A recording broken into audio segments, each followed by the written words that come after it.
transfers from enacting 2021 to 2022 because this bill did not get approved last year. So. And so Senator Jasinski, if it doesn't get approved this year, you'll come back and change the date again. So I appreciate your. It'll be a brand new bill, but we're not going to get to that point. No, it's all going to be squared away. This is a budget priority. Okay, there you go. That's good. Way to feed into the thing here. So Senator Jasinski. Go ahead. Ready? Okay. Oh, sorry. So thank you, Mr. Chair. Senate File 693 is a very straightforward bill that will impact a great impact to the people with disabilities in my community. This bill increases the rate of reimbursement for a Kaplan Woods care home, an intermediate care facility located in Otana, Minnesota. The facility is a home to residents who have high medical needs and need assistance in daily living. For many of these residents, this facility has been their home for a couple of decades, and the staff that work there have become like family. I don't think I need to preach to this committee. You know what the needs are. So with that, I'm going to turn it over to Ashley Fredericks, who's here to testify on behalf of the Kaplan Woods Care Home. Well, thank you for being here. Thank you. Thank you, Mr. Chair and members of the community. My name is Ashley Fredericks, and I'm with the Kaplan Woods Care Home in Owatonna. Thank you for the chance to appear in front of you in support of S5693. Before I start, I would like to also thank Senator Jasinski for support in carrying this legislation. Kaplan Woods is a 16-bed Class B intermediate care facility, one of 118 in the state that care for people with intellectual and developmental disabilities. Our goal is to provide the same compassionate care and love to each of our residents that a wonderful mother or father would. Many of our residents don't have family members, so we are that family for them. We are known for taking on very challenging individuals with both behavioral and medical conditions and helping them thrive while making positive progress with both health and behaviors.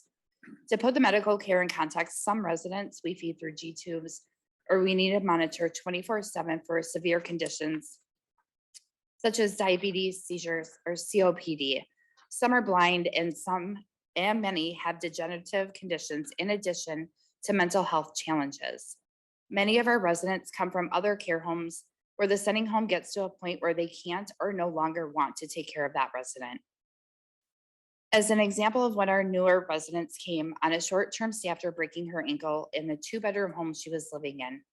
After she returned to the home post-rehabilitation, she didn't want to get out of bed and at one point stayed in bed for 2 weeks straight, experiencing high anxiety and OCD behaviors, including not willing to go to the restroom in the actual bathroom. Within the first 30 days of being admitted to our facility, she has been flourishing in her new environment from more structure and increased social interaction with peers. She has gone from going to work on an average of 1 day a week to going to work 5 days a week and uses the facilities often. Her self-esteem in regard to walking and in life in general has improved drastically. Her old home was small with narrow hallways, which had made her unsure of herself and her walking. Now she is able to walk longer distances in her home, which has large wide hallways for her to move around and build up that strength. This is just one example of the many success stories we have had serving our residents at Kaplan Woods Care Home. I'm here today to ask for a rate increase so we can continue to serve and be the family and community our residents deserve. Although we serve individuals with very high needs, our reimbursement rate is among the lowest in the state. A rate increase would allow us to hire more skilled staff, increase wages and benefits to the existing staff, and upgrade our aging facility. The work we do is difficult and mostly thankless. We are sworn at, verbally abused, deal with stubbornness, bad behaviors, bad smells, difficult family members, and a mountain of paperwork to document all of it, just to name a few things. We do it because everyone needs care, love, and to live a life of purpose, and that's what we strive for each of our residents. The best analogy I can give you is that this is not just about the cost of care, but this is about the cost of being a family member. We are not just caring for our residents in the facility, but we are there with them out in the community, living life. We are with them when they have to go to the hospital at 1 a.m. or require a trip to the doctor, the dentist, or therapist. We get gifts for them at holidays and work to make their birthdays special. There are so many things that go into what we do. Mr. Chair, members of the community, I'm exceptionally grateful for your willingness to hear our requests. On behalf of our entire team, we'd be grateful for your support. Thank you for your time and your consideration. Well, thank you. Ms. Fredericks, how do you do that, what you do with high need people with one of the lowest rates? To be honest, Magic? I mean, you must have we amazing put in a lot devoted of staff. hours. Our staff are very dedicated to our residents. We are all that they have. We currently have staff that are working 60, 70, 80 hours a week just to make sure that their needs are being met. We're doing what we can with the funding that we have to ensure that above all, that their needs are being met before anything else. Yeah, fine. It's, if anybody wants to see an exemplar, this committee is just full of amazing people, and you're right at the top of the list of the folks who just want to make a difference and you devote yourself. And some of the prisoners of history with some of the rates, it's just tragic. So I just thank you for what you do. Comments from members? So we're going to lay this over and you know, hope we can do something. I don't you for take your it to the time. bank, but you're on my mind. So Thank you for your time. Thank you, Mr. Chair and committee members. Senator Westrom, that's laid back over. Senator Uckey will move Senate File 2618. By So moved. pantomime. Oh, there you go. Yep.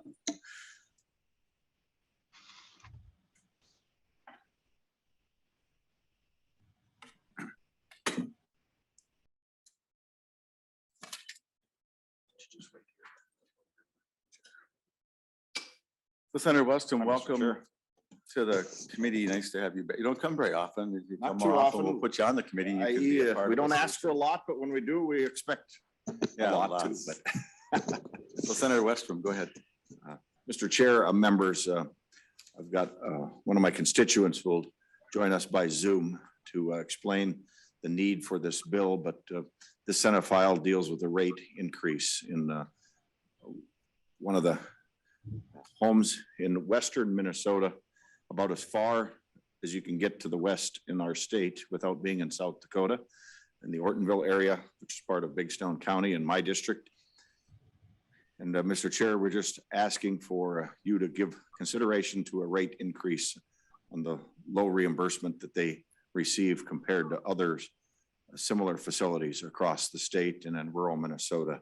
And so, Mr. Chair, let me ask our testifier to tell you more about their facility and the need for this to help them cover their costs and keep good qualified staff doing such noble work in our communities. As we all know, this is tough work, taking care of vulnerable adults or elderly, and we just want to present that to you as a committee as you consider rate changes for some of these low rate reimbursements in some rural areas.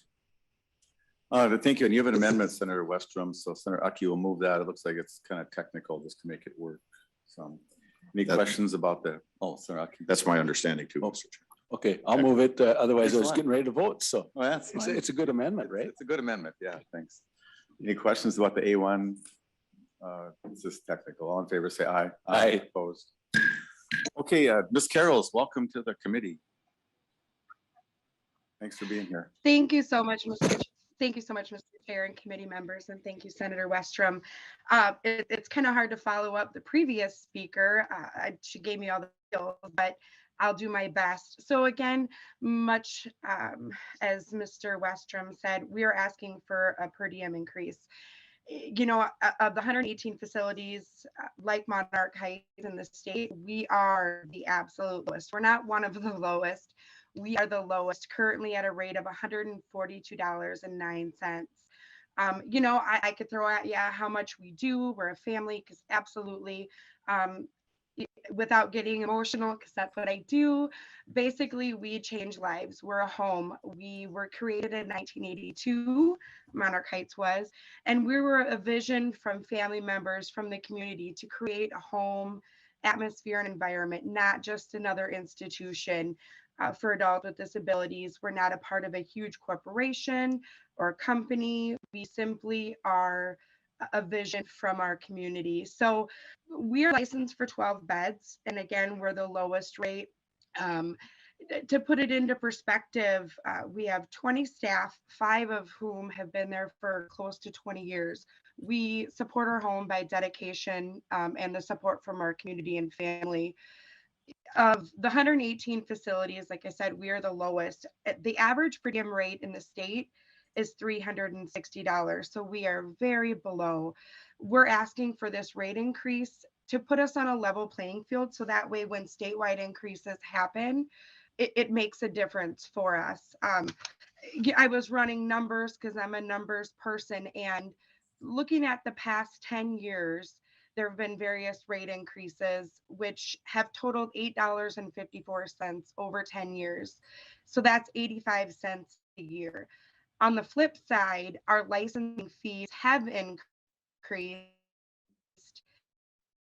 and they've increased by $219.92 a year. So as you can see, we appreciate the increases, but our fees are increasing as well. A rate increase would allow us to provide care for our residents, to provide higher wages for our staff. Our staff members could go 5 miles away or half an hour away and get $13, $14 to $16 an hour at fast food places. And we can only offer a starting wage of $10.85 to $11.85. It would allow us to do building improvements. We recently needed to replace the windows. Our facility was built in 1982. We did that by donations and fundraisers. We sold cookies, plain and simple. So I really thank you for the time to listen.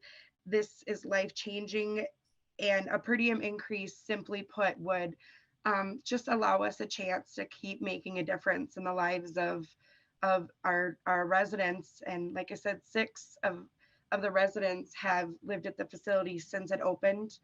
And we also have a family of 3 siblings. This truly is their home. And I'm scared to think of what will happen in the future when our ingenuity and creativity kind of run out. So again, if you have any questions, I welcome them, but I really want to thank you guys for your time. Well, thanks, Ms. Carrolls. And I admire what you do. I talked to Ms. Fredericks just ahead of you, and you're just at the top of my list. You don't have a job, you have a mission. And the only reason this whole system works at all is by the passion and dedication of you. It certainly isn't for the money. And so this is helpful for me, and I think it's helpful for the committee to remember some of the statewide challenges, and maybe something can happen. So questions from members? All right. Representative Murphy. I do. Thank you. And thank you for the testimony. And Senator Westrom, thank you for bringing this proposal for Big Stone County. And there are a number of proposals like this on our agenda today. And my ears always tune into the language, right? You do this because of mission. It's not for the money. And that is often said about the helping professions, including nursing. And there is definite purpose and mission in nursing, just like there is in the work that we're doing here. But it isn't a substitute for making sure that people are well paid. And I know that's not what you meant. I absolutely know that's not what you meant. But as we look at the proposals today, all of them, and the work that we have left to do, and I know you're going to talk about our budget priorities, I do want to continue to raise the very, very important issue of wages as a way to make sure that we're retaining our critical workforce. And as we talk about rates today, that's a part of that, but we have to make sure that if we increase the rates, that it's getting to the workers as intended, so that we can actually continue to retain the people like those who have worked such a long time at Monarch Heights. It's a real testament, and I know that's happening all across the state.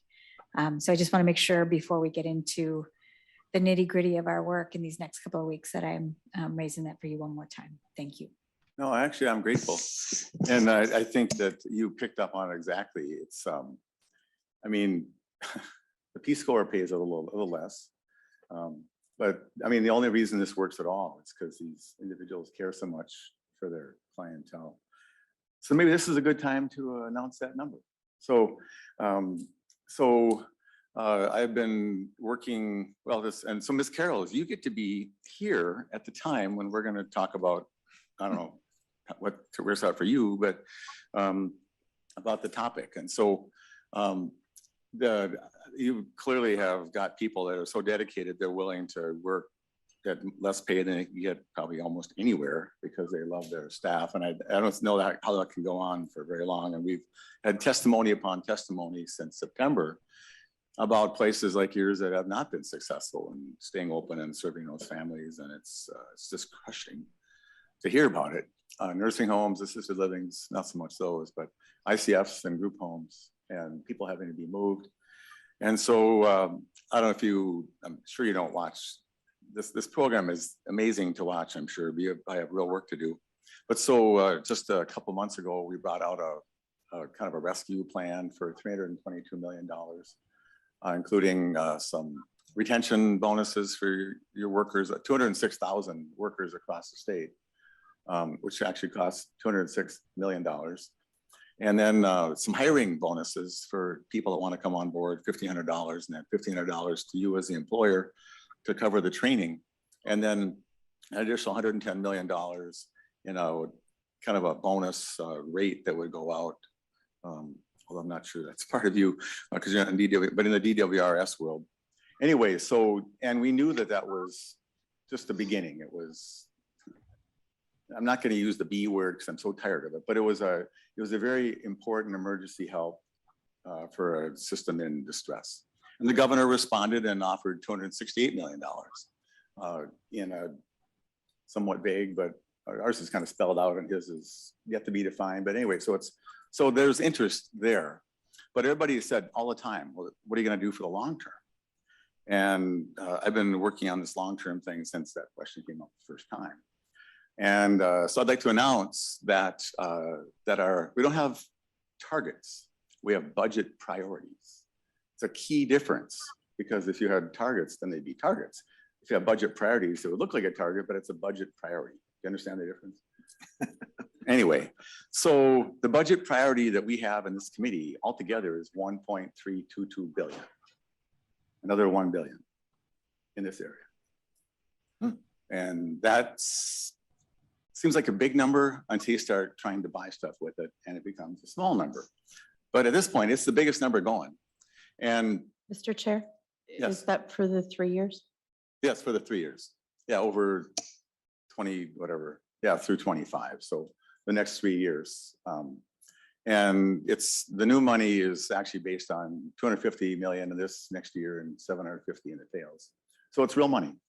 And I've had a few feelers out to some of you who are here today. Just what would you do if you had this much? And frankly, I'm open to any idea people can get. When you see some of the things that I'm talking about, we can discuss it even a little more today and even next time. But we have to get people into the workforce. There's only 6,000 people in the workforce chart who are ready to come and be nurses and doctors and policemen and working in group homes. So we have to find people that are disinterested, unemployed people, underemployed people, people who could be drawn in to the passion exhibited by these last two program managers. And so if you can help me conjure something into workforce, reaching into I've got a couple urban ideas that I'm going to work on. We talked about SUD before, how can we get them going? How to be more intentional with our other programming to draw people into the workforce, because the future is not being on a program somewhere. There's an impassable glass or steel ceiling once you get to the top of, some rent assistance and childcare, et cetera. But if you want to, but then you aren't going to get out of that track for you or your family. So, and I'm happy to chat with each of you on the committee for sure, and others who have an idea. I just think, anyway, so ICFs are on my mind. I don't know how to deal with that one yet, but I'm trying to work on it. So Senator Murphy, that's my answer to your question. Yeah. Thank you, Mr. Chair, for that explanation. and for the information on a budget priority. And then a follow-up question to Senator Benson's question. So this is to cover the rest of this fiscal year and the next biennium. Are there limitations then going forward? Is this one-time funding just for those 3 years? Or are we thinking about something more sustainable? No, it's good question, Senator Murphy. No, it's real money, it's tails. For instance, the governor's PCA proposal, I haven't seen that. I just need to see a tails in 26, 27 on some of these proposals. There's something I wanted to do, cost $68 million for DWRS. And then it ballooned to $500 million in 26 and 27. Those are called asterisks. And we can't do asterisks, but if it's kind of straight line, moving along normal, that's what I think we're going to try to do. And I do want to enlist the help of the committee in ideas. And maybe you haven't thought like what would mobilize some, urban people who are not fully engaged in the workforce to want to do that. We need them. And how do I help people want to work part-time, maybe through some of their programming that they're doing? We need them. And so everything in the bill is going to be, there's a few exceptions, but it's going to be, it's a worksheet, it's not even done, but if you can help me with some ideas, I am all ears about that. So to the public, my email is public. So anyway, so Ms. Carroll's, you got our attention again. Ms. Fredericks, you were amazing. Senator Westrom, do you want to do a closing thought? Mr. Chair, I'm just glad to be able to participate in the discussion here. As you've heard, the great work that's going on in Monarch Heights, in Big Stone County and elsewhere. Just remember, we're at the bottom. The only silver lining of being at the bottom is you can only go up. And so, Mr. Chair, members, I would ask you to help us go up and not be at the bottom. And whatever you can do, we greatly appreciate. But it's kind of like a sports team. Sometimes I've consulted teams that haven't done so well, kind of come out with a losing season. And that's what I always tell them. The only benefit is you can only go up from here. So, Mr. Chair, members, remember that as you're keeping the Monarch Heights and this bill in your contemplations with your committee. And Mr. Chair, I'm going to sidestep another issue to bring in when you're talking about employment. Something I've always been an advocate for many years is employment for persons with disabilities.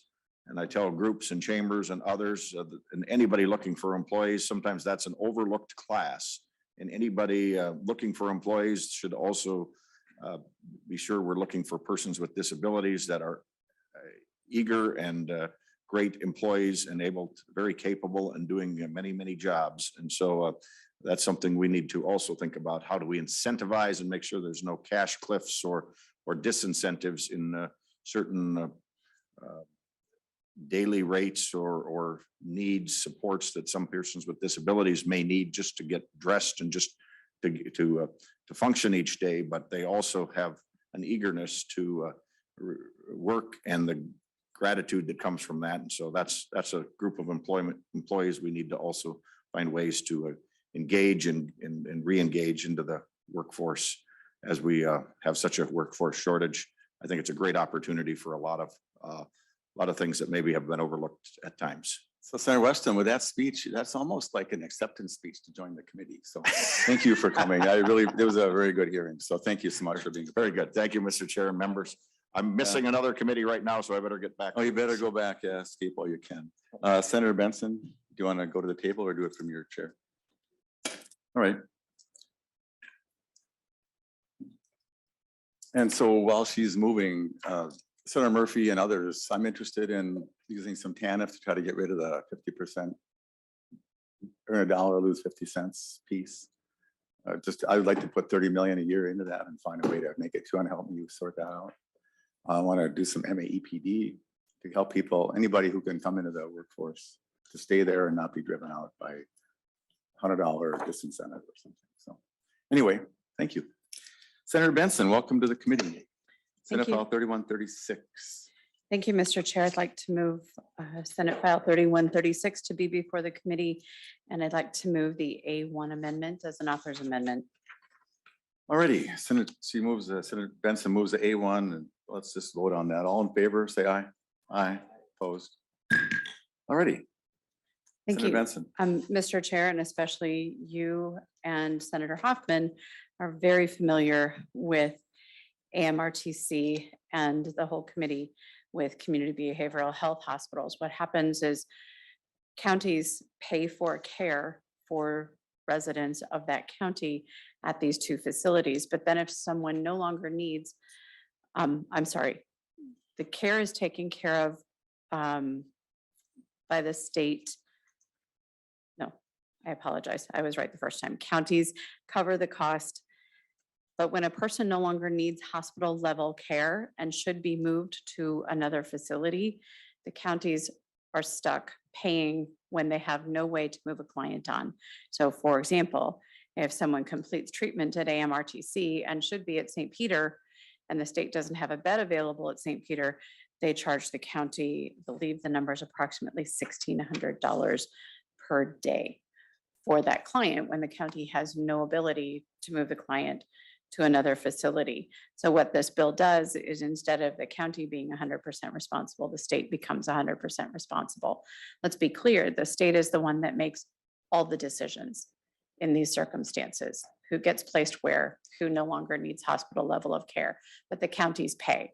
So the person with the least ability to act, the entity with the least ability to act is held financially responsible.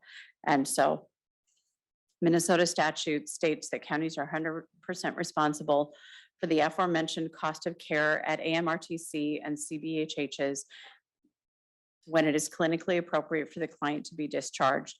The client no longer needs hospital level of care, but if they had been civilly committed, mentally ill and dangerous, they have to go to St. Peter.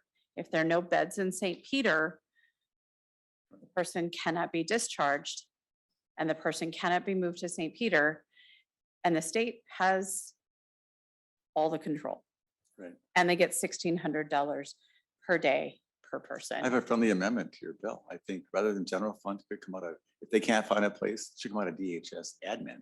They would scoot right along and find. That them would a be, place. you know what? I would consider that a friendly amendment, Mr. Chair, because they're telling me it's going to cost about $3.7 million a Well, biennium. if you put that amendment on next Tuesday, we can actually carry the bill. Okay, and then it'd be no cost. Right, no That cost. would be. I don't So mean we to. better I take don't mean your- to be snarky, but I'm not we have being been snarky, coming. I'm We actually- have been coming, Mr. Chair, trying to figure out how to get people out of AMRTC and into appropriate facilities when there's no capacity. Right. And so this is even more narrow than, I think the charge last time we brought a bill was $30 million. We've narrowed this down Yeah. a lot. And with that, Mr. Chair, I do have testifiers who can speak to this more Thanks. eloquently than I can.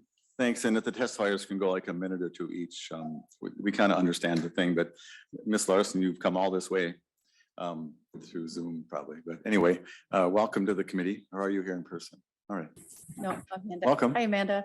Hi, good being morning here. or good afternoon. I'm sorry. Thanks for letting me up here via Zoom. I appreciate that. My name is Amanda Larson and I serve as the Health and Human Services Director for Sherburne County. So I am testifying today on behalf of Sherburne County, MICA, the Minnesota Intercounty Association, and MACSA, Minnesota Association for County Social Service Administrators. As Senator Benson said, counties are responsible for paying 100% of the cost of care when individuals are in state hospitals but no longer need that hospitalization level of care. We call that DNMC, so it does not meet medical criteria. So for individuals who are committed as mentally ill and dangerous, they're not being released out in the community. And so while medically they may not meet certain criteria for hospitalizations, counties have no ability to effectuate a transfer to a bed at St. Peter. As it's in their state operated facilities. So to give you an example, in my county, Sherburne County had an individual placed at AMRTC on December 24th, 2020. On May 24th, the person was declared ready for discharge at AMRTC. However, this person still needed treatment and the MIND petition had already been filed in April. So as soon as this person was declared DNMC, It started the county clock for 100% county pay, as we had already determined that this person was not appropriate to be released back in the community and was awaiting a bed at St. Peter. So finally, on December 29th, 2021, this person was transferred to St. Peter, and it cost Sherburne County property taxpayers $339,122 per day as we awaited for a state bed to accept him. So this one individual remained at AMRTC for 219 days at a cost of $1,600 per day. So Ms. Larson, Yes, sir. so how many of these cases do you have a year? Like just this one? Are they kind of random? Yeah, so this is the first for Sherburne County, and for a while, my colleague in Stearns County had one that was 88,000. Hennepin County had one that was 420,000. So while again, as Chair Benson or Senator Benson said, the scope is narrow, but when they hit a county hard. To give you a little bit of perspective for Sherburne County, my regional treatment center budget for 1 year is $375,000. So this one placement effectively doubled what was paid out in our overall costs. That's amazing. So maybe there's a dozen or 15 of those based upon the, it's probably in the fiscal note. Well, that's helpful. Thank you. And then the other person you want to testify, Senator Benson, is Mr. Adelson. Is that right? There's some other people that are for backup. Okay. Mr. Adelson, if you can do a minute or two and tell us what you want to tell us. Good afternoon. Why don't you find a place for these folks? There you go. How's that? Absolutely. Thank you, Chairman Welcome. Abler. So DCT fully supports what this bill is intending to resolve, which is to remove the cost of care for mentally ill and dangerous patients who've been awaiting transfer from ANOCA to forensic mental health. We understand the financial burden this places on counties who have limited options for this patient population. And the department has longed for options to relieve counties from the cost of care. However, patients that remain in the hospital under statute were required to charge for hospital level of services. So despite the administrative review criteria being signed into law in 2020, we've never had any statutory authority to overturn those costs in these circumstances until potentially now. So for these things, we're very excited about. However, while the department supports the intent, we are concerned about some potential unintended consequences. Primarily that if passed, this could impact the number of individuals we serve at AMRTC, and here's why. First of all, we have a fixed number of beds, and our ability to transfer patients from AMRTC into forensics is dependent on our ability to transition individuals out of forensics. So forensics, built over a century ago as the asylum for the dangerously insane, has a title that has aided in the processual precedence that individuals that are served there should remain in state custody indefinitely. For an example, there currently is a patient who has been there for 42 years.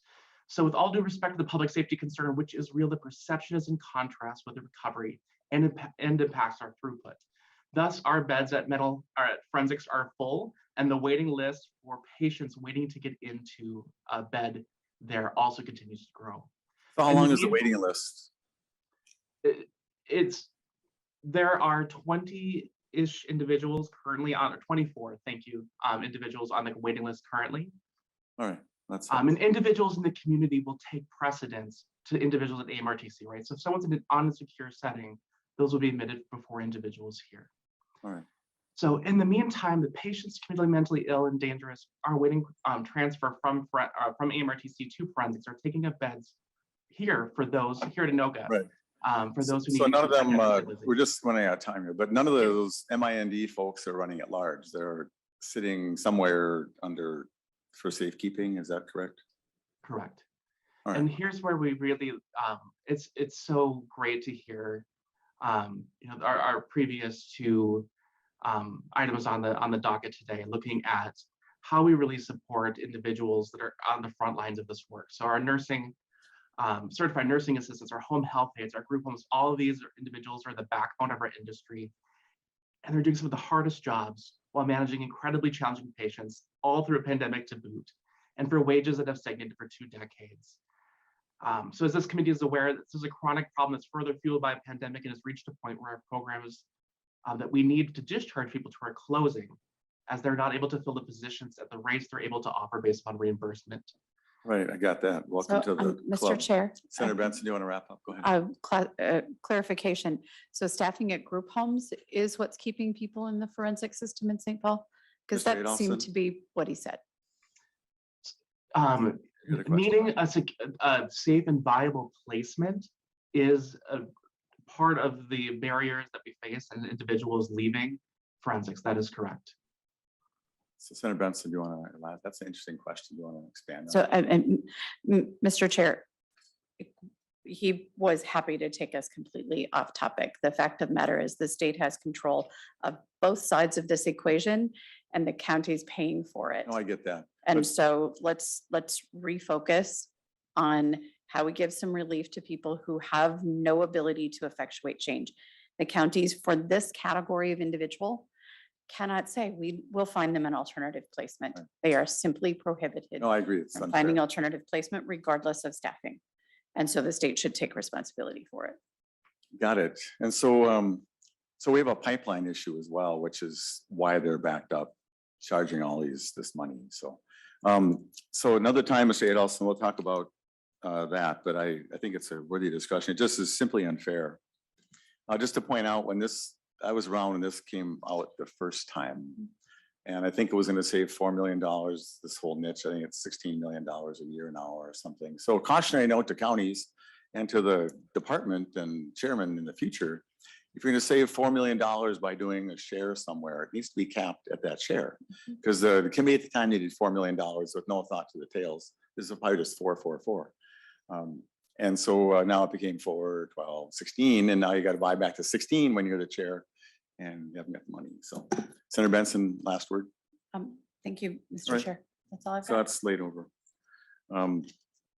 Senator Wiklund. Senate File 4151, and while you're coming, you weren't here for the announcement, but you can go up there. But so we announced that what's our budget? Our project budget, something, a priority budget, yeah. We don't have targets, we have priority budgets. We went through that at some length. But anyway, so this committee has another $1 billion in workforce related money to spend over 3 years for a total of 1.322 billion. So on that cheery note, so, and help us do that. So anyway, but this is maybe part of that, but anyway, Senator Wiklund, maybe, are we doing that 10 minutes on this all together? So go ahead. Okay, thank you. Thank you, Mr. Chair. Thank you for hearing this bill. Senate File 4151 was brought to me as a bill that modifies the language around Minnesota Certified Community Behavioral Health Clinics. The CCBHCs started as a new model of delivering integrated behavioral health care to Minnesotans. It was originally built under a federal demonstration project, and now the model is a benefit under medical assistance in Minnesota. And it is due to our work in the legislature for supporting this over the years. And as the model has evolved, we've needed to make changes, and I've brought bills myself in other years to do that.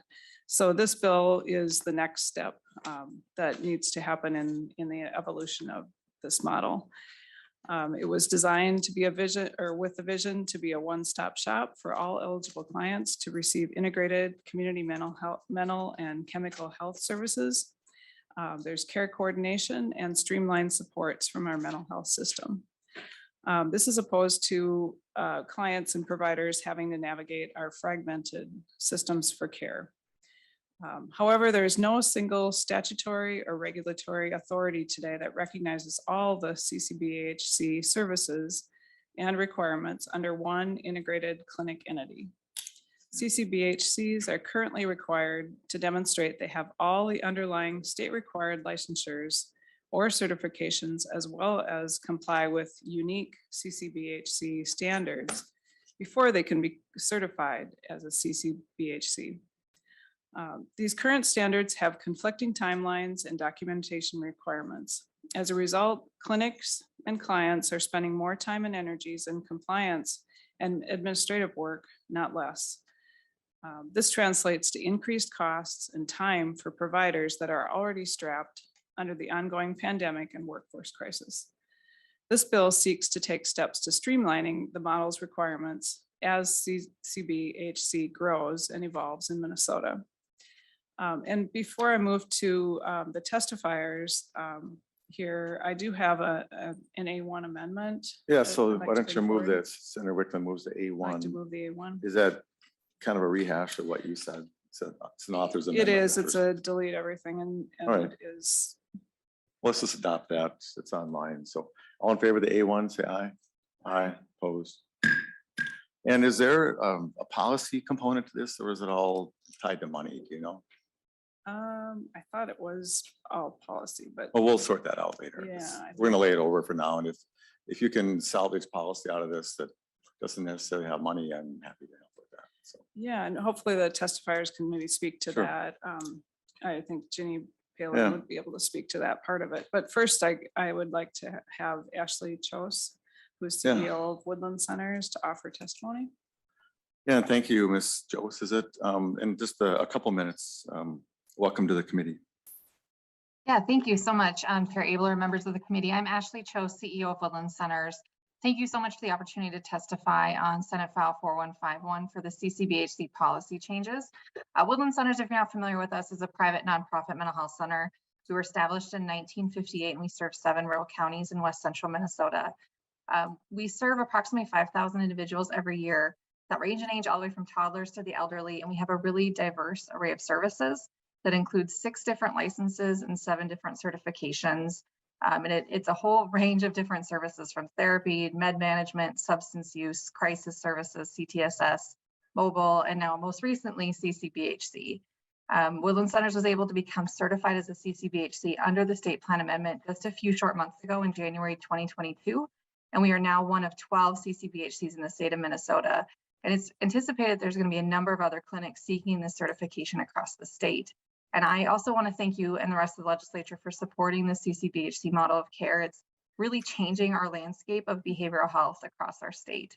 Woodland Centers gravitated towards CCBHC as it's clear that this model of care surpasses our standard fee-for-service system. It creates true integration of services by evaluating the entire individual, their physical, emotional, substance use, and social determinants of health.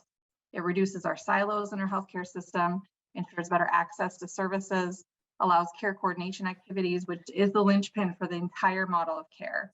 And without CCBHC, clinics like Woodland Centers would not be able to provide care coordination activities as it's not supported under the standard fee-for-service care models. However, there are challenges within the current structure of certification. There's no single regulatory authority for the entire CCBHC model. And instead, there are current statutes that are required to have various statute and regulatory oversights, including 4 different certifications and 2 different licenses. These standards have conflicting requirements, which are challenging to navigate and really leave more questions than answers as we attempt to create processes to improve our care and to improve outcomes as a CCBHC. This, in the end, translates to increased costs and time for us as providers when we're already strapped for with the ongoing pandemic and workforce crisis. When a problem is found or a change is required, CCBHC providers are forced to inform various licensing and certification bodies at DHS, leading to a lot of time and energy navigating the system to determine who exactly needs to be informed of what in order to problem solve or make needed changes. By moving to one standard license for CCBHC, providers would have a clear line of communication to licensing so that we could be more efficient in our work. Moving to one license as a CCBHC would also save time and money for DHS. DHS is required to complete site visits and audits for each of our individual licenses or certifications every 1 to 3 years.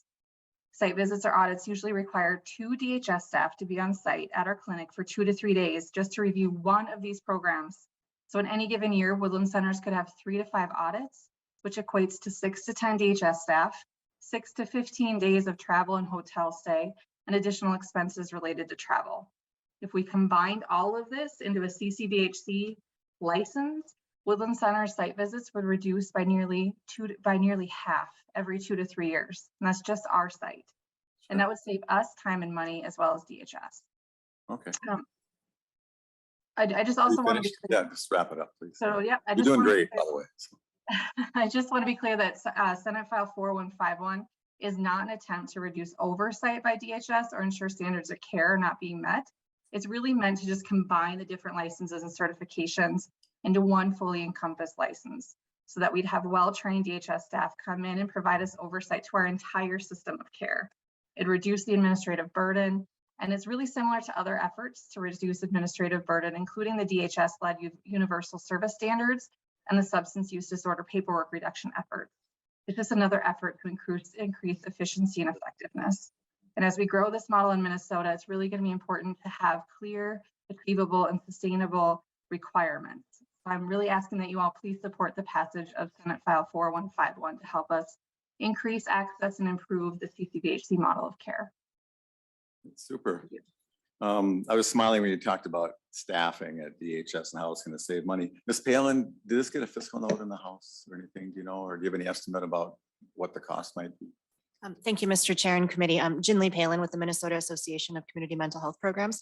And we are currently having some discussions with the department around what they think that fiscal note may be. We're hearing that there is some internal resource needs to carry out some of these policy changes. Just to remind them, hello out there, DHS fiscal people. Ms. Bailey, how you doing? Mr. Freeman. This is going to save massive amounts of staff, massive, like incredible amounts. It's going to cut it down from lots to a normal number. And so could you please include that when you do some of this analysis? I know you need FTEs everywhere else, you know, in such critical ways, right, Senator Hoffman? I mean. Yeah, Mr. Chair, absolutely, absolutely. Yes, Yeah. that's true, yes. Yeah, I mean, anyway, Monarch Heights has got no problems compared to the problems you need with staff. Anyway, so Ms. Palin, is a lot of this policy, and if we did pass the policy, would that make it worse for you without having the money to go with it? And I'm just curious how much money it might be. I mean, a ballpark, are we talking, you know, 10 million, 1 million? You have an idea? Thank you, Mr. Chair. I think in terms of what the fiscal note total would be, I would really have to defer to DHS, but I can say that our intention with the language within the amendment is that it is intended to be policy changes toward the model. Yeah. We're not asking for appropriations or increase in rates or anything within this bill. Yeah, well, I appreciate that. And I actually appreciate it. So this came from your coalition or consortium about ways to streamline the whole business of it. And I just, you know, I as one person here appreciate it when a group will take the time to say, how can we make it better? And I urge DHS.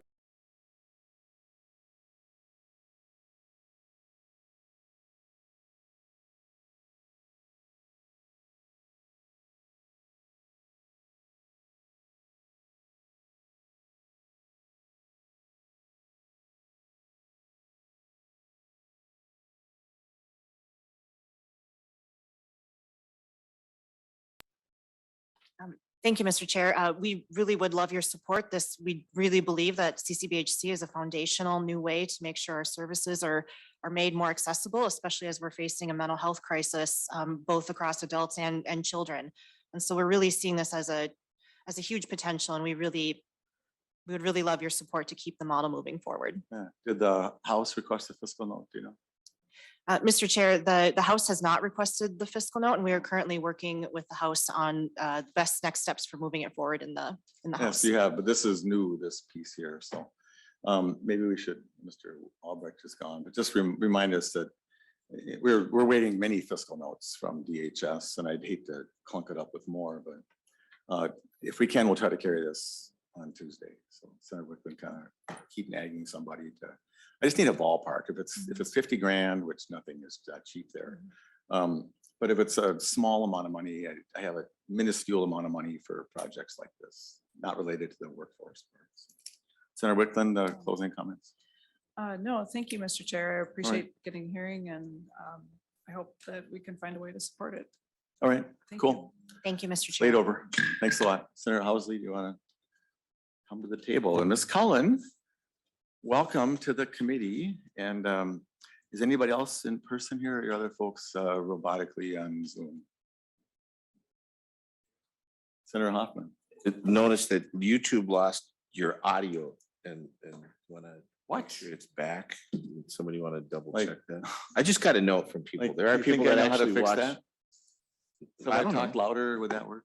Maybe, I don't know. I just want to let you know that because you are the #1 watched committee. in the Yeah, we state. don't want to. No, it's just a pantomime committee. Senator Housley, welcome to the committee. Senate File 3195. Thank you, Mr. Chair and members for the opportunity to hear this bill. Senate File 3195 is a bill to help our long-term care providers address the critical staffing shortages with permanent solutions. You will find in your packet a handout where it says 78% of Minnesota nursing homes are now limiting admissions, and the primary reason cited was insufficient staff to meet the residents' needs. 15 nursing homes in Minnesota have closed their doors since 2019, including 3 in 2022 alone.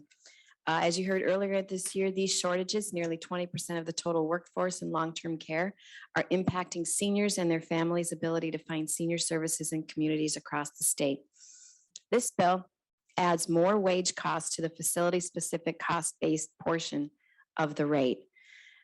It also applies a known cost change factor to nursing home rates to mitigate the effects of the 21-month delay for increased costs during periods between cost report submission and rate determinations. It also converts the EW and disability waiver customized living rates fully to a new rate system. And it also provides upfront funding for nursing facility wage increases. We do have an author's amendment, Mr. Chair. And since I'm on the committee, I would like to offer the A1 amendment just to get the bill in the shape that I want it to.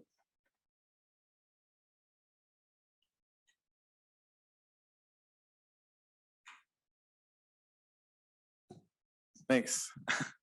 You want to move your amendment? Is that what you're- Mr. Chair, I move the A1 amendment. You want to, did you explain that already? Yep. I apologize, I was goofing off. That's okay. I know, trying to up your YouTube watchers. The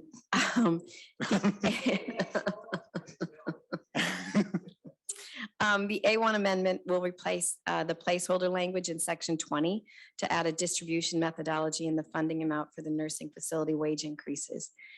So that's the A1 amendment that I would like to move, Mr. Any Chair. questions about the A1? Oh, Senator Murphy. You actually read the A1, Senator Housley. I want to. Thanks, Mr. Chair, and Senator Housley, thank you for bringing this. And I'm wondering if you or your testifiers could just explain the mechanics of it, because it Yes. was adopted in the House. Yes, Mr. Chair, I Senator have with Housley. me Patty Cullen, the CEO of Care Providers of Minnesota. Ms. Cullen, welcome. Thank you, Mr. Chair, committee members, Patty Cullen, President and CEO of Care Providers in Minnesota. We did work with the Department of Human Services on this amendment. The initial language in that section was more or less of a placeholder until we could figure out the mechanics. Unfortunately, we still do not have the fiscal note on what this amendment would do, but the primary purpose of it was to really put the methodology in place to be able to give the increases. And there's probably going to be another technical amendment added as we're working back and forth with the department on the accountability portion of that. They had a little bit of concerns and we exchanged language just this morning. So there'll likely be another little amendment to that language. Senator Murphy. Thank you, Mr. Chair, and thanks, Ms. Cullen. And I'm just wondering if, as you've worked on this, especially in the House and now coming over here, if you're talking with the organizations that represent the workers, or if you're primarily working with the Department of Human Services. Ms. Cullen. Mr. Chair, Senator Murphy, for the most part, we've been working with the department. I know my colleague Toby, who's not here, has likely had other conversations with his friends from SEIU and other places. Senator Murphy. Thank you, Mr. Chair, and thank you, Ms. Cullen, and Toby is a good conversationalist, and I appreciate that. And we'll follow up. Thank you. And Ms. Cullen, did you discover that the department might need more FTEs or a consultant to bring this to closure, or do they think they can kind of get it worked on by themselves? Do you think? That's actually a facetious question. So never mind. All in favor of the A1, say aye. Aye. Opposed. The 57 steps to get a grant out. Senator Housley, to your bill. Yeah, thank you, Mr. Chair. That I pretty much went over what was in the bill. And so now we might as well go to my testifiers. And I think Ms. Cullen has more to add to the bill. So we And might then as I well. have some more. Might as well listen to Ms. Cullen. So it's good to have you back in person. Oh, And, it's great to be back. It's like riding a bike. You just never forget, right? yeah. And it's Again, springtime. it is sort of. Patty Cullen, President, CEO of Care Providers in Minnesota, one half of the long-term care imperative. And I'm just going to reiterate a few of the needs. You've already had a larger hearing on the topic, but I just want to refresh a few of the data points, and then my colleague Erin will go over some of the specifics on the sections. In the handouts, we also gave you some information about the number of open positions. We have done some current surveys that reinforce the 20% of our workforce continues to be vacant.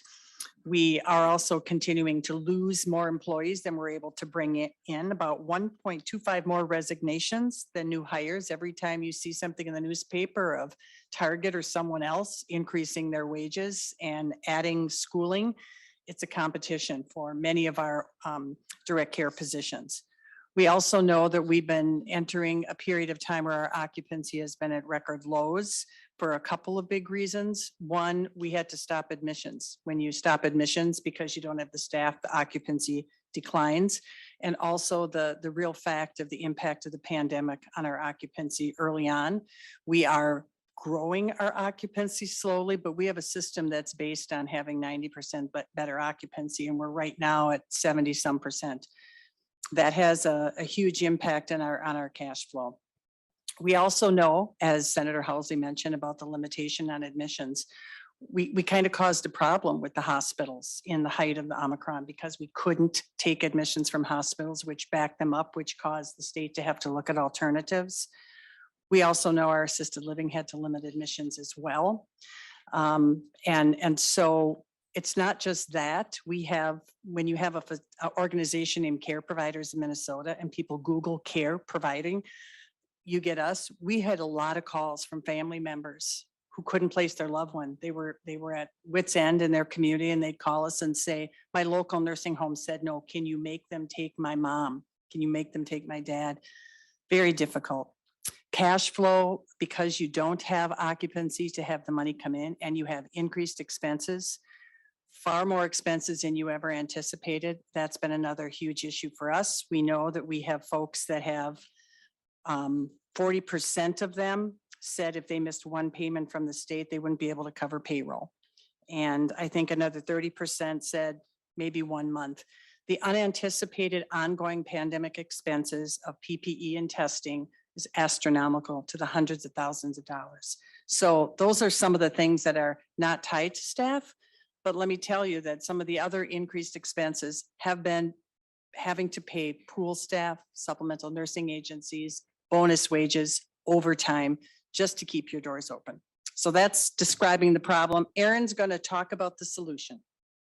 Well, Ms. Cullen, while you're just are here to cheer us up, but it's not even funny. It's just so sad. How are you doing on the closures of nursing homes? How many have closed like in the last 3 months? Do you know?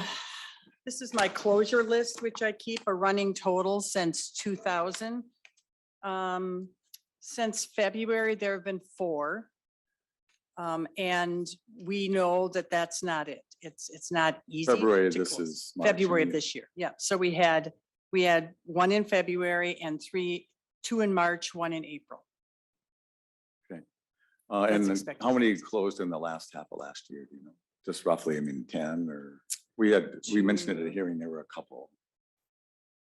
5 closed in 2021. All right. And then 2 more in 2020 since the pandemic Yeah. started. Well, we don't have to go very far into that, but it's on our mind, and this committee, of any committee, has truly concerned about that. So anyway, so maybe we can do something with our little pot of money. Although it would take almost all the money just in your niche to bring you up to a wage that would be competitive with Target. That's the massive challenge. Anyway, so Ms. Hooper, do you have something you can say that will, so just the highlights of the bill, we don't need the weeds, just the overview, and then cheer us up somehow. Thanks. I will try my best, Mr. Chair. Mr. Chair and members of the committee, my name is Erin Hubert. I am the Vice President of Advocacy for Leading Age Minnesota, and also here as part of the long-term care imperative.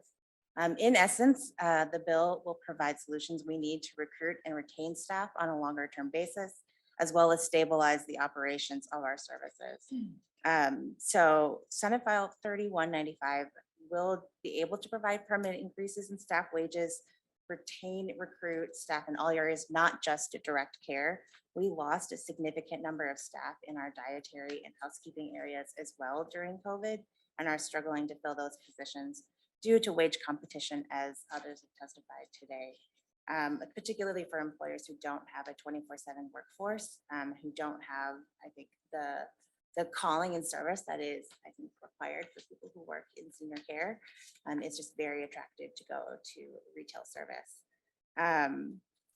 3195 also provides critical increases to the elderly waiver program, which serves seniors through our home and community-based services. The inadequacy of the EW rates in assisted living has been confirmed by DHS in a 2019 study. So the bill would fully implement the rate system that was passed in 2017 and apply the customized living components to waiver clients receiving the service, which I understand is the customized practice and historical practice. We know that the state saves money on each Medicaid beneficiary who can be served in assisted living instead of a nursing home. And so we do really encourage and ask for your investment in the elderly waiver along with nursing homes. This year, Minnesota became home to 1 million seniors. We have all known that this milestone was coming for years, and we have been partnering with lawmakers to meet the needs of our growing population over the last few years. Senate File 3195 takes critical steps to address these needs by investing in wages for caregivers. We really would like to thank you for all of your ongoing support for professional caregivers through the past 2 years of the pandemic, and for the emergency measures that were able to bridge us between then and this legislative proposal. We recognize that this is not a budget year. We do appreciate the newly announced budget priority this afternoon, and we can't wait until the next legislative session for relief. So we thank Senator Housley for sponsoring this legislation, and we really thank you for your support. Well, thanks, Ms. Hooper. You better hope we don't spend all the money if you want some hope for next legislative session. So, but absolutely, there's going to be some kind of a piece from part of this. Do you know how much the elderly waiver fully funding the framework costs? Ballpark? I'm just curious. Is it 100 million or is it 50? Mr. Chair, if you wish, I believe we have some of our financial technical experts available via Zoom if you would like to ask them that question. I don't know if we'll take the time for that, but I'm just, maybe they can send me an email or something. So, and so we're very much interested in this. And so I'm going to, we don't have bills up on every topic, but you know, DWRS, PCA, trying to do something for the ICFs, every major cluster of home care, kind of on the workforce side, especially on the lower end. You know, it's hard to, anyway, it's just $1 billion seems like a lot, but it goes. So that's helpful. Senator Housley, do you want to, any questions from members? Senator Murphy. Thank you, Mr. Chair. Obviously, an important issue for this committee.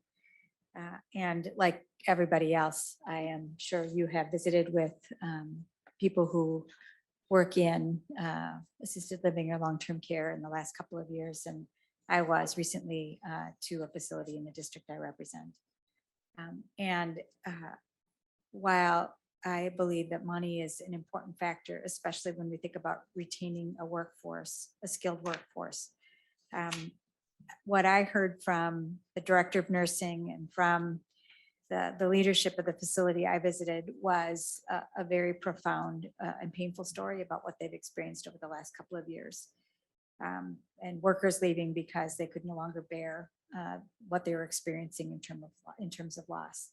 So I do want to raise, in addition to this issue of funding, the idea that working conditions are a factor. Things like paid leave or earn sick and save are important for these employees. And an issue that I've been working with Senator Benson on, which is making sure that there is adequate funding for peer support and mental health and recovery for the people who have, endured these last couple of years and significant losses as a result, is a part of what I think we should be paying attention to as we move forward. And I just want to share that with you as well, that there is the retention of workers with wages so they can compete, but also a recognition that people have been through a lot and we should pay attention to that as well. Thank you. Well, it's a point very well taken. I don't know what to do with that exactly based upon, all the, I'm not gonna go too far down this track, but the governor's budget for this area was this, blank piece of paper. There was nothing in the budget there for all the discussion. And so we can spend our money how we decide to, but if the point is to retain and attract workforce. And so I don't know what I'm even asking for you to think about, but it's a package, and how do you get workers to stay? I would love that they get out benefits and that they get out, the kind of things that some of the bigger companies can offer. But unfortunately, almost all the money that goes into this niche comes from us, the taxpayers. But so anyway, Senator Housley, last word. Thank you, Mr. Chair.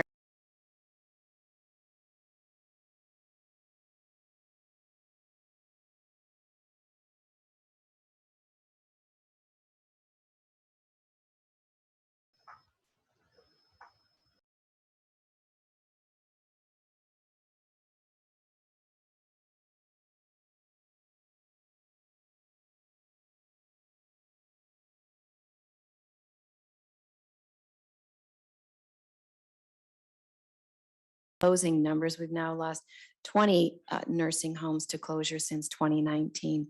And we currently have 23,000 job vacancies in this industry. So anything that we can do in this committee that we can support to help our caregivers will have an impact when it comes to an access to safe, quality care where our seniors need it. So thank you, Mr. Chair. Very well said. And I think this is a productive discussion, and at least there's a little light at the, little LED light at the end of the tunnel. So with that, it's laid over as amended. Thank you. Senator Housley, Senate File 44209. So we're doing pretty good on time, but we just get too dragged down. That was a very important discussion last time. So 4209, Senator Housley. Thank you, Mr. Chair. It's another good bill. 4209 deals with creating an ombudsperson office for foster children. I'm speaking to the critically important issue of ensuring that the children in our state's care, our foster care system, are protected and served just as well as children in our own homes. The ombudsperson's office aims to provide oversight for the systems that are tasked with protecting Minnesota's children from harm and create a vehicle that can adequately track the issues affecting young people in Minnesota. This is needed because foster children do not have a resource or an avenue for intervention when they are being abused or neglected at the hands of our own child protective services. As it stands, there are no organizations or entities that track complaints or common concerns that arise for fosters. Without this data, we are left powerless to affect meaningful changes in our existing structures. So how do we make an improvement with this bill? By establishing an ombuds office for fosters, we are creating an organizational structure that will create positive change, allow for more capacity to do independent investigations, and track areas where significant intervention is needed. Navigating the foster care system alone is a challenging task in itself. Without the appropriate tools and advocates, we will continue to fail these children and continue to repeat all this too common cycle that we see in our communities. If passed, this office would positively affect the Minnesota child welfare system by the child welfare system will experience fewer complaints to county offices. Fosters will experience a more fair process to access resources such as housing, and a separate ombudsperson office will prevent homelessness and other risk factors. I have one testifier, Mr. Chair. I have Wong Murphy with me. And should we do the amendment? Oh, I have oh, yeah, that's right. The A1. I'm interested in it's changing administrative to a responsible social services. Yes, so when, Mr. Chair, Compared to sorry. irresponsible, I mean. Well, prior to the first hearing in the House, the author, Jessica Hansen, amended the phrase from administrative agency throughout the whole bill to align with the language that's already used and defined in Chapter 260C, which governs child protection matters. So the term administrative agency wasn't defined anywhere else, so we changed it. Let's, so Senator House. So I offer the A1 amendment, Mr. Chair. Anybody questions about that? All in favor, say aye. Aye. Opposed. All right, well, welcome to the committee. Welcome. Good afternoon, Chair and members of the Committee. It is an honor to be testifying for you today. And thank you, Chair, for making time to hear us. My name is Wong Murphy, and I'm the founder and executive director of a nonprofit called Foster Advocates. It is not just our name, it's what we do. We foster advocacy with young people who have been impacted by foster care. I founded this work in 2018 based on a really just audacious idea that child welfare systems change could and should be led by people who had experienced foster care. However, I must apologize because while I really wish that I could tell you how great our children are doing and how wonderful our state is at treating them, I can't. Because all the data that we have tells us that we're not doing the best job, not by any measure of success. Upon reaching their 21st birthday, a time when most peers are out celebrating, fosters face a deep stability cliff and they lose all financial and social support networks provided by the state. It's also then no wonder that foster youth often age out at age 18, experience homelessness within 25 to 40% within a year. And a recent survey done by an org here in the 7 Metro County found that between the ages of 18 and 21-year-olds, 79% had been homeless. So when families are not safe places for children to be, the government steps in. But what happens when it is the government that is causing the harm? This begs just a really basic question. Who is watching the watchers? Currently, no one.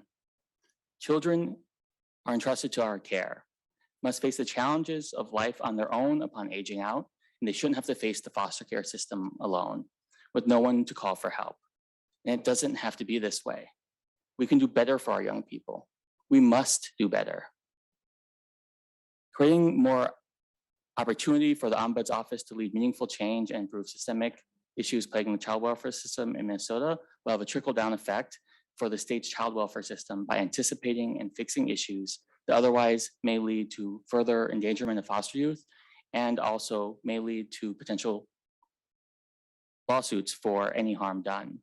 Creating an advisory board will allow foster youth to have a real say in what happens and a space to where they can actually put a voice into the system. These are our children. They became ours when we separated them from their families, and we owe them a duty of care just as strongly as we do the children in our very own homes. And the fundamental truth is, children are children, and they deserve and have the expectation that adults should take care of them. I've seen on the personal level, and I'm now seeing on the professional level that this is not happening. It is my sincerest hope that those of you in power, those of you who are sitting in these chairs today, reflect deeply on our moral responsibility and the cost of our continued indifference. So please support the creation of Office of the Ombudsperson for Foster Youth. And I do just want to note that this has bipartisan support in the House. We just really appreciate the chance to make sure that young people get what they need. Thank you. Well, thank you very much. And it's really too bad that it's too bad we need this, but we probably do. And I don't even know we're supposed to be the group that oversees some of these functions. And we have a lot of bully pulpit, well, little bully pulpit. We have a very small pulpit here, but some people listen to what we care about, but it's just where in the systems that breaking down is a good question. And I'm not doubting that this is a necessary thing. Senator Hoffman.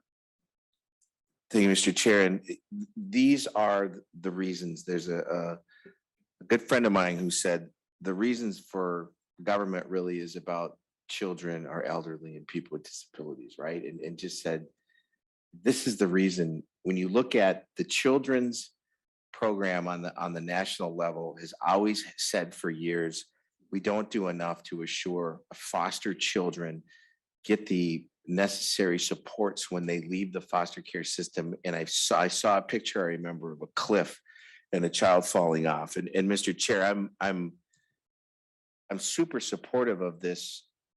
Absolutely. And it reminds me prior to moving back to Minnesota, yeah, I'm not going to give you a Washington DC conversation because it's not worth it. I served 6 years in a juvenile detention facility. I was a supervisor. I wasn't actually in there, but we oversaw youth that were coming out of shelter care, youth that were coming foster care. There was some, and I'll never forget, the kid's name was Billy. And they opened the door when he turned 18 and he had nowhere to go. A week later, a youth was killed on Interstate I-235 in Des Moines because he was on a bike going down the wrong way of the entrance or off ramp, right? And this just hits me saying that we don't do enough to support people. I mean, the system fails, and we have these conversations about where the system fails people. Man, this makes sense, Jim. And so if we can find something like that, I thank you for your testimony. And this is the kind of stuff we should really be doing. And to your point, and I just needed to.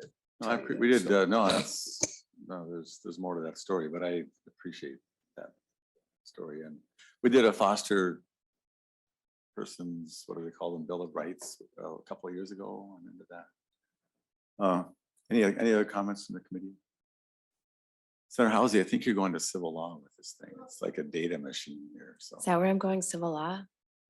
well, otherwise you're going to sit here. So so if we move it now, I mean, it's the first line. It says something data, and he reads more. It says data, then it says court data, and then it talks about other data.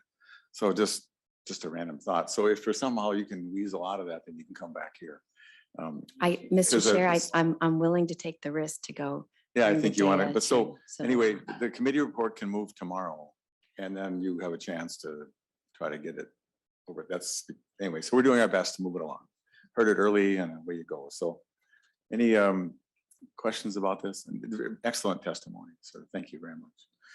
So Senator Housley moves that Senate file, whatever the heck this one is, 4209 as amended, be recommended to pass and be referred to the Committee on Civil Law.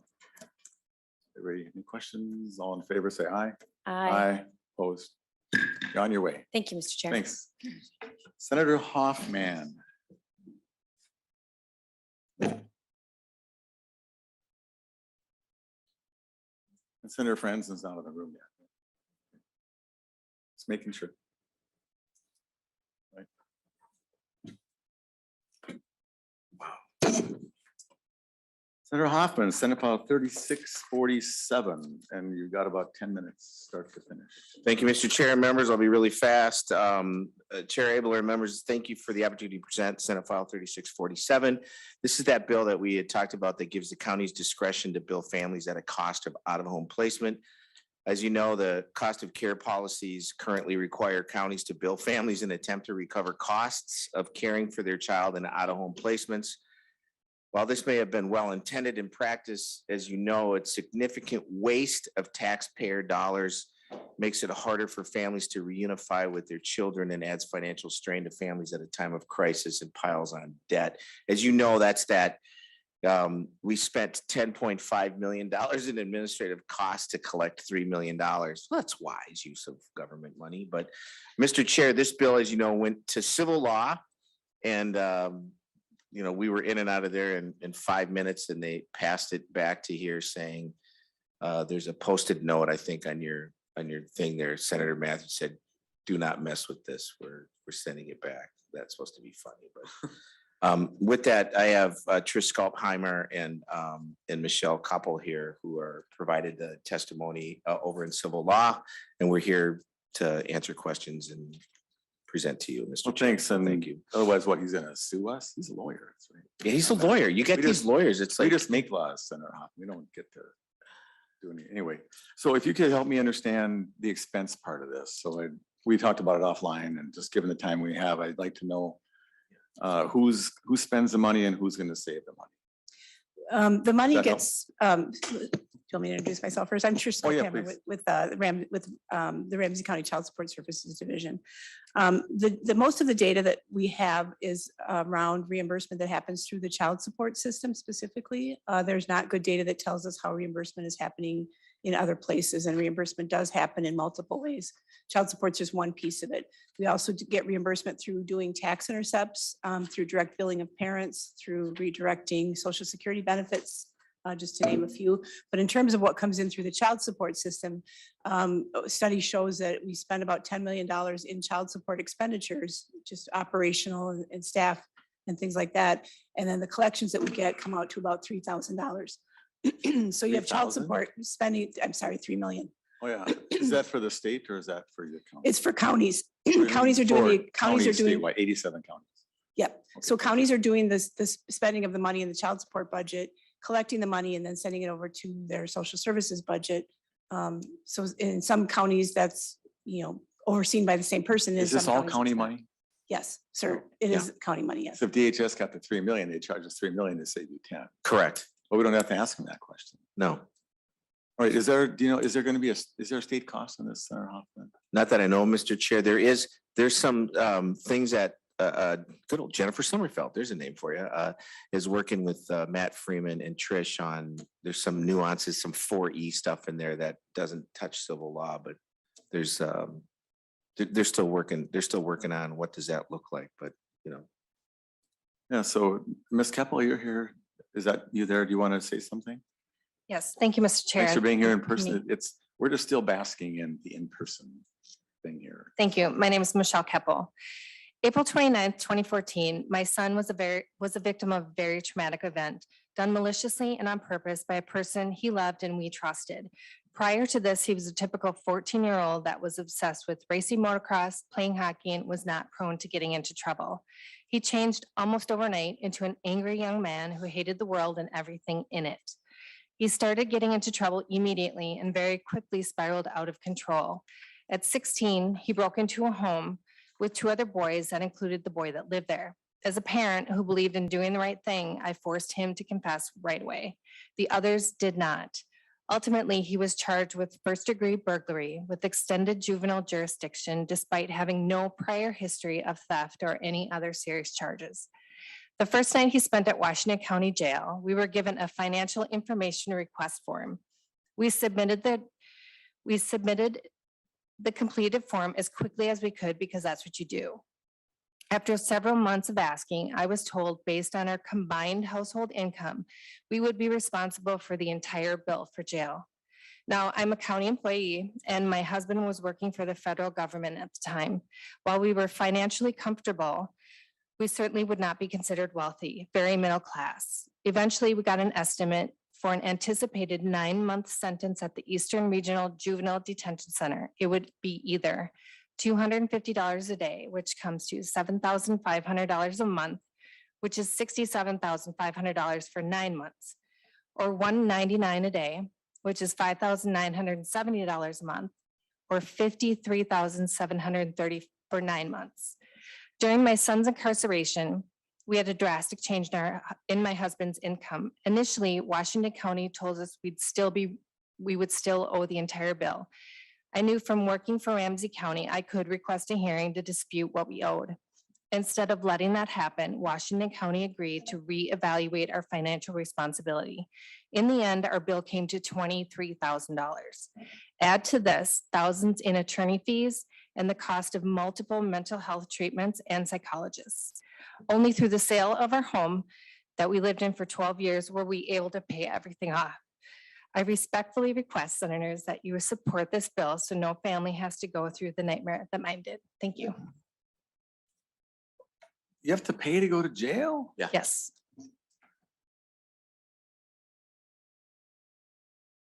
So, I mean, this is a serious thing, but like, they arrest you like, oh, sorry, I can't pay. Well, okay, see ya. I mean, what if that's just, I'm amazed. I'm so sorry. Like, and so you actually had to write that check or you just? Yes. and it's even on top of that, Senator Abler, if I may, Yeah. 80% of the people that we're collecting from make less than $10,000 a year. And they have to pay. They have to pay. So let's just keep this It cycle. is the end of the world as we know it. That's a great song from the 80s. It's. Yeah. You caught me speechless. Holy buckets. All right, well, let's, so we'll just, you can work with Ms. Sommerfeld Oh, yeah. and this can just be the teeth dropping part of the bill when you explain it on the floor. Senator Hoffman. We don't, this is like the reverse of debtor's prison. Yeah. I mean, except you're paying for somebody else's, this like, holy Oh, buckets. well, if you really want to get in the weeds, Mr. Chair, if I may, then you can get into You the- always do, the- so. No, I don't. There's Senator Hoffman. permissive and non-permissive language. Thank you, Mr. Chair, right? And so apparently the feds have, an issue with non-permissive or permissive, and we want to just say, should, and they say, well, you shall and you may. I Yeah. mean, there's honest to God, you can't make this up. But in the meantime, did I tell you 80% of the people that make less than $10,000 a year that are in this system? I'm proud of Efficient my government state. at its finest right there. I'm Mr. proud of Chair. my state, Senator Hoffman. There's Thank you. days I'm not proud at all of how we run our state. And this Yeah. is not any party that did this. This is the accumulation of well-intended ideas. I can stack up my books again if you want. You want to do that? I think. No, we don't need that, but everybody since Elmer Anderson. Dude, Elmer Anderson started this, the Anoka guy, and everybody since. And anyway, so Yeah. thank you for coming, and I'm just so sorry thanks for speaking up. So maybe somebody else won't have this happen to you. Thank you. So did you want to say anything else? Anything else you want to answer? I don't think I can add anything that Michelle and Yeah, Senator no, Hoffman it's, haven't already said. It's amazing. This is absolutely amazing. Try to right one wrong at least. Any questions? So Senator Hoffman, this is laid over to get sorted out, and if you can, we'll throw it on the bill on Tuesday. On Tuesday. As an amendment. We won't put it in the base. Maybe we'll just see if it's worked out. So we'll just see. All right. Thank you, Mr. Yeah, Chair. it's laid over. Thank you. Okay, Senator Franzen's on her way down. I know we have a testifier. So Senator Murphy will move Senate File 3643. Miss Williams, are you there? I'm kind of interested to hear I'm eager to hear what you have to say. Yes, I am. I'm here. Would you like me to come online or wait for Senator Franzen? Well, we're gonna run out of time, so just come and she'll catch up to you.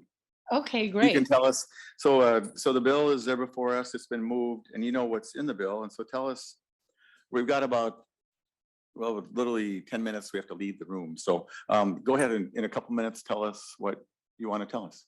Yeah, thank you so much, Chairman. My name is Raisha Williams, and I'm a part of an organization called Guns Down, Love Up. We are not an anti-gun violence or gun organization. We do believe in the amendment to be able to carry arms, but we are anti-gun violence. In 2018, my brother Tyrone Williams was murdered in North Minneapolis in front of my mother's home on his way to work. And I, unfortunately, was the last person to see him take his last few breaths of life, at which started my commitment to ending gun violence here in the Minnesota area. Myself, my mother, and many family members all are licensed gun owners.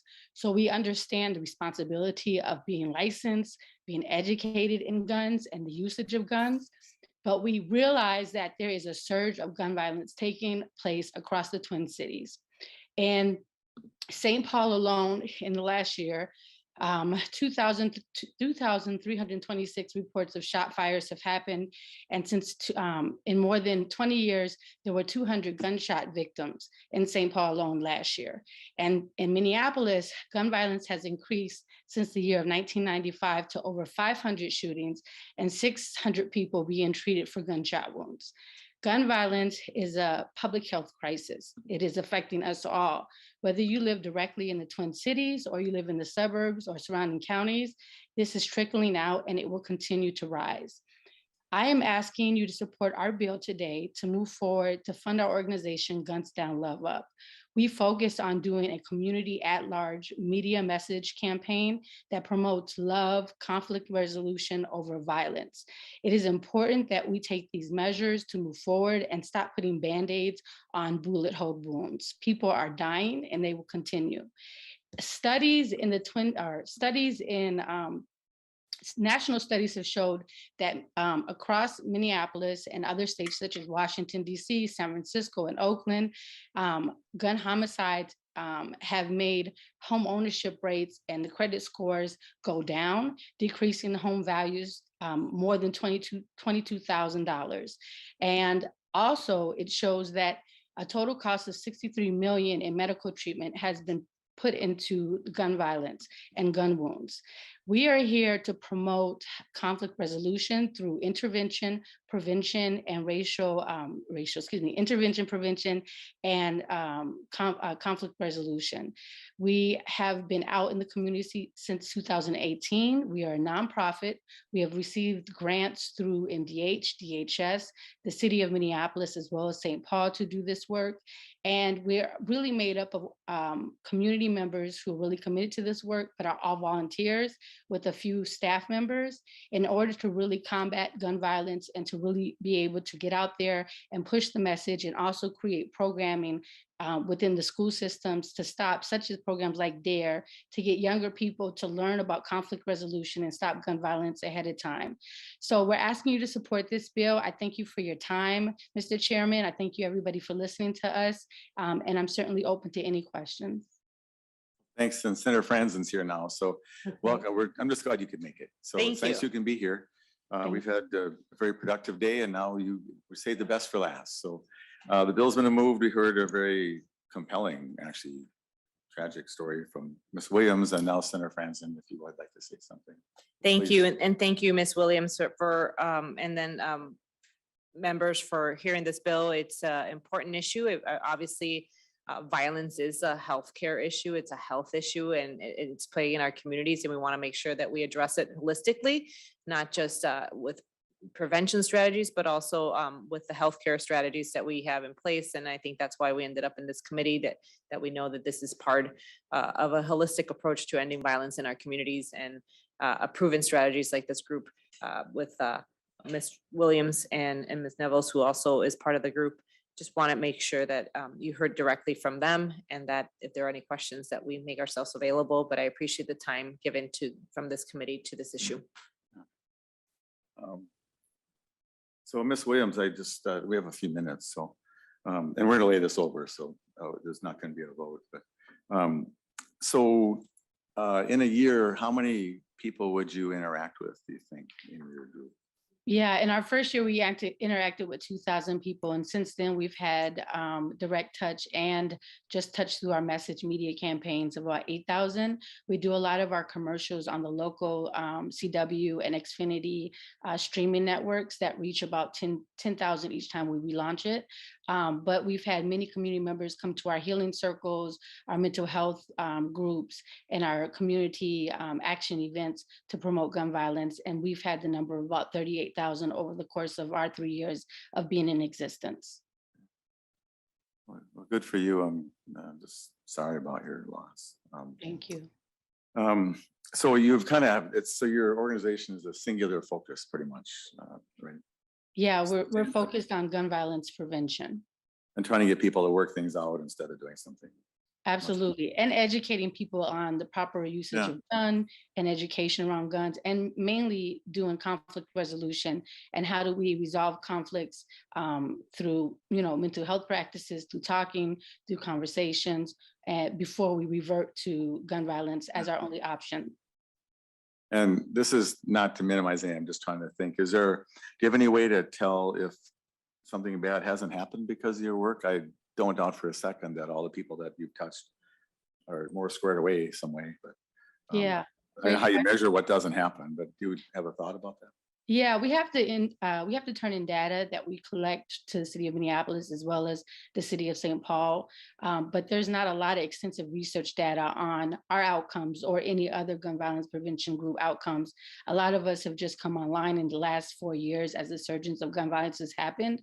But it's one of those, it's an effort that's going to take many different organizations, many different government agencies to really show outcomes and inputs. And so MPD, we work with them as well. Our first grant came from the Minneapolis Police Department to do it. And so it's just, putting in many efforts from many different judicials, community organizations, school systems, just all of us putting our hands on the problem. Yeah, Senator Murphy. Thank you, by the way. That's good answer. Thank you, Mr. Chair, and Senator Franzen for bringing forward this proposal, and to Ms. Williams for your testimony. I have heard about this proposal from one of our school board members in St. Paul, School Board Member Allen. And I, and I hear from a school board member that it is important that we are paying attention to this issue and to prevention. It makes me want to focus very seriously on the intervention and the prevention for our young people. And so I'm grateful that we started this committee hearing today with the announcement that there is budget priority of $1.322 billion. And I sure hope that we can find within that some money for this worthy program for young people. Thank you. Thank you. Senator Franzen, last word. And thanks, Ms. Williams, for coming. I really appreciate it. Thank you. Absolutely. Thank you for the work, Ms. Williams. Thank you, members and Mr. Chair, for hearing the bill and looking for ways to do things differently, but also to support this and promote it, right? Promote the work that this organization and others are doing in this space. And it's very important as we see a lot of our communities being grappling higher incidents of violence, and we want to make sure our kids are on the right path. And I think this is part of that solution. Well, thank you very much. Well, I think it's been a productive day. Thursday, we are going to fill it up with more good stuff. So, and then Tuesday is marking up our omnibus. And so just prepare to go. There's no transportation that day, so we're going to go right through again. And I can't think we're going to go terribly late, but and Senator Franzen, you weren't here. I announced that we have a budget priority in this topic area for workforce for 1.322 billion, including $1 billion that we've not talked about before, tied to workforce. And the crisis in workforce and long-term care, but as it dribbles into other areas as well, and trying to find different ways to reach into sectors that might not be the ordinary sector to draw people in. And so I don't know how we tie that to Ms. Williams' population, but a number of those folks could use some help just to be successful. And so we're talking about a number of ideas all over across the board, ranging from changing the TANF, the MFIP cliff, from losing 50 cents on a dollar to maybe 25 cents. Maybe putting $30 million a year of TANF in that, stuff like that to help people draw in. So I have a lot of ideas, but I could use other ideas from other people to get creative, because we have to draw people back into the workforce. That's their success. That's their stability. You get to work, you make good friends, or, and it just helps, I think. And so that's the best I can think right now. So Glad thanks to for the hear hearing. there's a target. Yeah. No, it's a budget Oh, priority. I'm sorry, budget priority. We don't have targets. Thank you. With that, Thank we're you. adjourned.